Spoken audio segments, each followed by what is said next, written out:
Good morning children. आज हम भिक्षुक कविता के बारे में पढ़ेंगे। सूर्यकांत त्रिपाठी जी निराला जी के द्वारा यह लिखी गई कविता है, जो कि समाज में व्याप्त बुराई भिक्षुक के बारे में। भिक्षा शब्द संस्कृत का है, जिससे अर्थ है भूख को तृप्त करना। लेकिन आज भिक्षावृत्ति बन गई है। भिक्षा मांग करके अपने जीवन को यापन करना ये लोगों का एक अधिकार भी बन गया है और कर्तव्य भी बन गया है, जो बहुत ही गलत है। निराला जी बताना चाहते हैं कि हम तमाम सारा खाना फेंक देते हैं, मौज मस्ती से खाते हैं, लेकिन समाज में, देश में तमाम सारे ऐसे लोग हैं जो भोजन एकत्र नहीं कर पाते हैं, एक टाइम भोजन के लिए लाले होते हैं, और वो लोग भीख मांग करके अपना जीवन यापन करते हैं। इस कविता में लेखक ने बताना चाहा है कि हमें ऐसे लोगों की मदद करने का प्रयास करना चाहिए।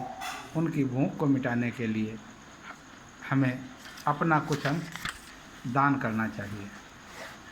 कविता में लिखते हुए लेखक कहता है, वह आता दो टूक कलेजे के करना, करता पछताता पथ पर आता, पेट पीठ दोनों मिलकर हैं एक, चल रहा लकुटिया टेक, मुट्ठी भर दाने को भूख मिटाने को, मुँह फटी पुरानी झोली को फैलाता, दो टूक कलेजे के करता पछताता पथ पर आता।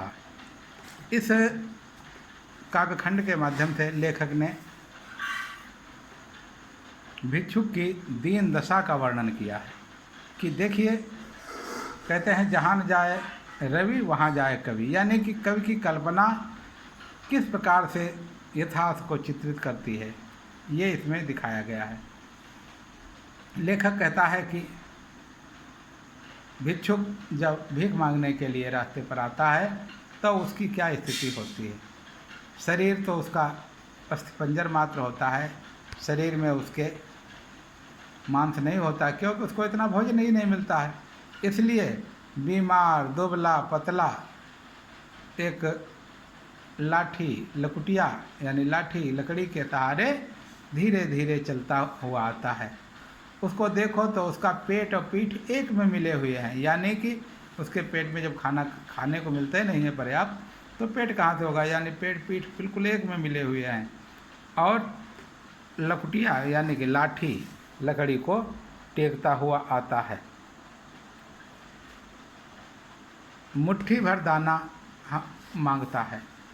मुट्ठी भर दाना पाने के लिए वह एक घर से दूसरे घर, दूसरे घर से तीसरे घर तक अपना याचना भाव प्रकट करता है। कुछ लोग उसको प्रदान करते हैं और कुछ लोग नहीं प्रदान करते हैं। भूख क्यों, एक एक मुट्ठी अगर कई घरों से मिल जाएगा तो उसके एक दिन के भोजन का व्यवस्था बन जाएगी। एक दिन का भोजन का प्रबंध हो गया तो वह प्रसन्न होता है और उसी में अपना जीवन सार्थक मान लेता है।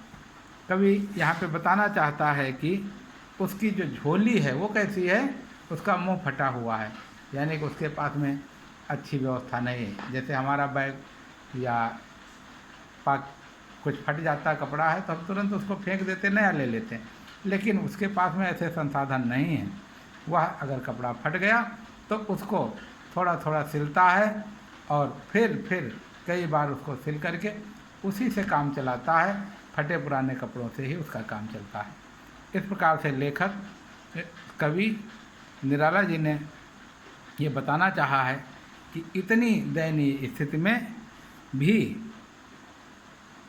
एक भिक्षुक दर दर भटक करके अपनी भोजन की व्यवस्था करता है और लोगों से इसके लिए सहयोग मांगता है। हमें ऐसे भिक्षुकों पर दया करनी चाहिए और उनका यथोचित सहयोग करना चाहिए। धन्यवाद बच्चों।